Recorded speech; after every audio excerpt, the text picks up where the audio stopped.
పెంపుడు జంతువులకి పుణ్యగతులు కల్పించవచ్చా? ఆశ్చర్యంగా ఉందా? మన సంస్కృతిలో అంతటి ఔదార్యం ఉంది. పెంపుడు జంతువులకి కూడా పుణ్యగతులు కలిగించవచ్చుట. అయితే ఏ విధంగా? పెంపుడు జంతువులకే కాదు, మన చేతిలో మనకి తెలియకుండా మన వలన మరణించినటువంటి జంతువులకి కూడా మనం పుణ్యగతులు కల్పించవచ్చు. చాలామంది జంతువుల్ని ప్రేమిస్తూ ఉంటారు. జంతువుల్ని ప్రేమించడం తప్పేం కాదు. ఎందుకంటే చాలామందికి ఇంట్లో పెంపుడు పిల్లులు, పెంపుడు కుక్కలు, అంతేకాదు ఇంకా కొంతమంది దగ్గరికి పోతే మేకలు, ఆవులు, గేదెలు, దున్నపోతులు, ఇంకా రకరకాల జంతువులు పెంచేవాళ్ళు కూడా మనకి కనిపిస్తూ ఉంటారు. ఇంకా పూర్వకాలంలో అయితే ఏనుగులు, గుర్రాలు కూడా ఉండేవి.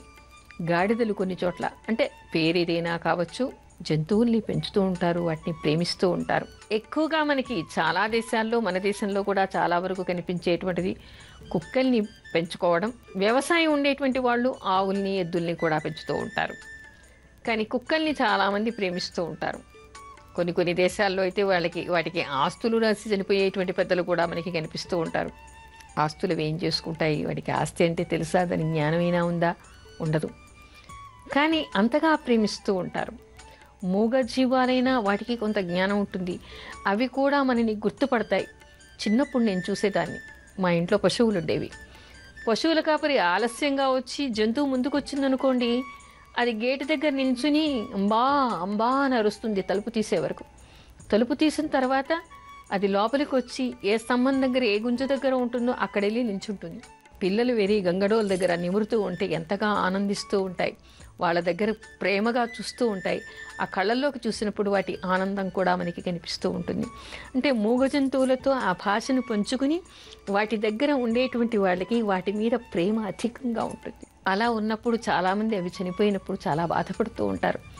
అయ్యో చనిపోయింది, దీనికోసం నేనేం చెయ్యాలి అని చెప్పేసి బాధపడుతూ ఉంటారు. అయితే మనకి ఆధ్యాత్మికంగా తెలిసేటువంటి విషయం ఏంటంటే, ఈ ఆత్మ అనేటువంటిది పునరపి జననం, పునరపి మరణం. ఈ జన్మలో మనం మనుషులుగా పుట్టాం.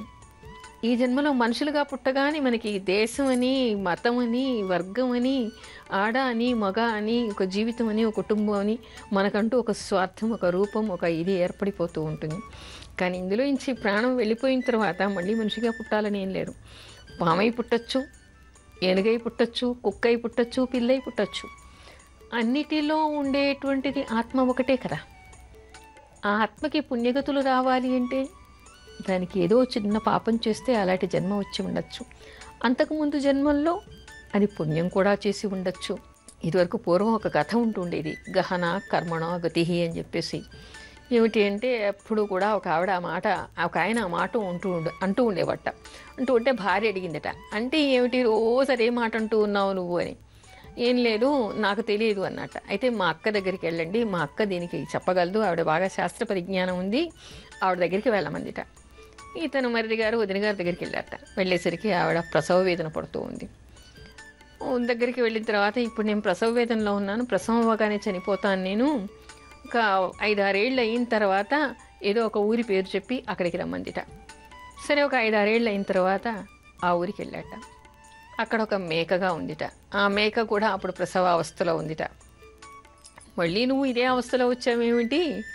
మళ్ళొక 2 ఏళ్ళు అయిన తర్వాత మళ్ళీ ఊరి పేరు చెప్పిందట, అక్కడికి రమ్మనమందిట. కొంతకాలం తర్వాత రమ్మందిట. మళ్ళీ కొంతకాలం తర్వాత అతను వెళ్ళాట. వెళ్ళేసరికి ఏం జరుగుతోంది?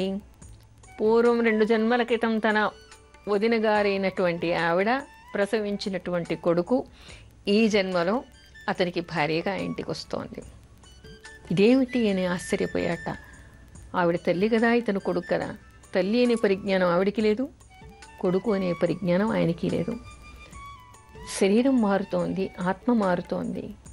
ఆ ఆత్మ ఎక్కడికైనా మేక జన్మెత్తింది, మనిషి జన్మెత్తింది, మళ్ళీ మనిషి జన్మెత్తింది. ఇలా ఏవైనా కూడా జరగవచ్చు. అయితే వాటికి కూడా పూర్వజన్మ వాసన ఉండటం వలన, వాటిని ప్రేమించటం వలన అలాంటి మూగ జంతువులకి కూడా పుణ్యగతులు కల్పించడానికి చాలామంది ఆలోచిస్తూ ఉంటారు. అలా ఆలోచించినప్పుడు మనకి బాధ్యత, గృహస్థుగా మన బాధ్యత ఏమిటంటే, మన చుట్టుపక్కల పరిసరాల మీద, మన కుటుంబ వ్యక్తుల పట్ల, మన పూర్వీకుల పట్ల, మన సమాజం పట్ల మన మీద ఆధారపడినటువంటి మూగ జంతువుల పట్ల కూడా మనకి ప్రేమ బాధ్యత చాలా ఉంటాయి. అలాంటి మూగ జంతువుల్ని కూడా పుణ్యగతులకి పంపించవచ్చు అని మనకి శాస్త్రం చెప్తోంది.